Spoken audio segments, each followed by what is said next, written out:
কামৰ লগতে দাদা প্ৰকৃতিৰ লগতে থাকিব লাগে, নহ'লে কিন্তু আমি মেচিন হৈ যাম। মানুহে কয় শান্তি বিচাৰি ক'লৈ যাম, শান্তি বাহিৰত নাই দাদা, শান্তি আছে এই গছ গছনিৰ মাজত, এই চৰাই চিৰিকটিৰ মাজত।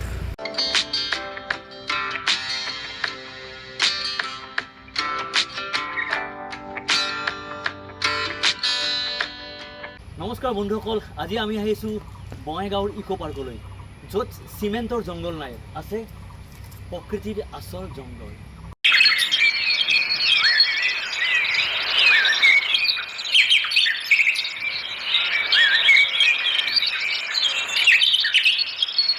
আমি মনৰ আৱৰ্জনা চাফা কৰিব নোৱাৰোঁ, কিন্তু প্ৰকৃতিৰ মাজত যদি 10 মিনিট বহোঁ, আমাৰ কিন্তু মন নিজে নিজে চাফা হৈ যায়।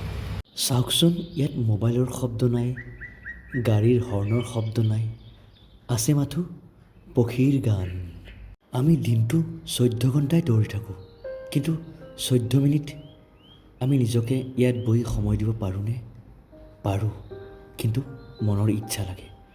আৰু এইখনে হ'ল নামনি অসমৰ বঙাইগাঁও চহৰত থকা এখন সুন্দৰ পাৰ্ক, ইক' পাৰ্ক, য'ত আপুনি নিজেও আৰু নিজৰ আপোন মানুহজনক লৈ, নিজৰ ল'ৰা ছোৱালীক লৈ কিছু সুন্দৰ মুহূৰ্ত কটাব পৰা এখন সুন্দৰ পাৰ্ক।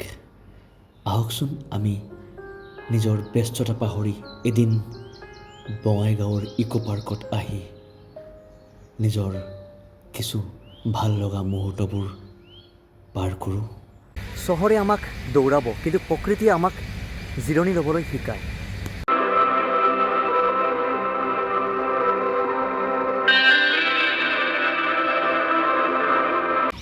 পকেটত টকা নাই বুলি আপুনি বাহিৰলৈ নাযাওঁ বুলি নাভাবিব, কাৰণ বঙাইগাঁৱৰ ইক' পাৰ্কত 30 টকাৰ টিকটত আপুনি 2 ঘণ্টাৰ ৰাজা।